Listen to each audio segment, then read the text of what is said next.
636 வளையாபதி எந்த வகை இலக்கியம்? ஏ. சிற்றிலக்கியம். பி.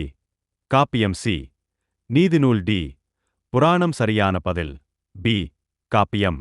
637 வளையாபதி எந்த காப்பியங்களின் தொகுப்பில் அடங்கும்? ஏ. 5 சிறுகாப்பியங்கள். பி. 5 பெருங்காப்பியங்கள். சி. பஞ்சகாப்பியங்கள். டி. பக்தி இலக்கியம். சரியான பதில் பி. 5 பெருங்காப்பியங்கள். 638 வளையாபதி எந்த மதத்தைச் சார்ந்த காப்பியம்? ஏ. சைவம். பி. வைணவம். சி. புத்தம். டி. சமணம். சரியான பதில் டி. சமணம்.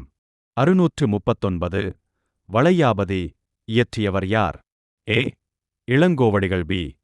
திருத்தக்கதேவர். சி. தெரியவில்லை. டி. சீத்தலை சாத்தனார். சரியான பதில் சி. தெரியவில்லை. 640 வளையாபதி எந்த நிலையில் உள்ளது? ஏ. முழுமையாக கிடைக்கிறது. பி. பகுதி மட்டும் கிடைக்கிறது. சி. மொழிபெயர்ப்பு மட்டும் உள்ளது. டி. அழிந்துவிட்டது. சரியான பதில் பி. பகுதி மட்டும் கிடைக்கிறது. 641 குண்டலகேசி எந்த வகை இலக்கியம்? ஏ. காப்பியம். பி. நீதிநூல். சி. சிற்றிலக்கியம். டி. புராணம். சரியான பதில் ஏ. காப்பியம். 642 குண்டலகேசி எந்த மதத்தை அடிப்படையாக கொண்டது? ஏ. சைவம். பி. வைணவம். சி. புத்தம். டி. சமணம். சரியான பதில் சி. புத்தம். 643 குண்டலகேசி எந்த காப்பியங்களில் ஒன்று? ஏ.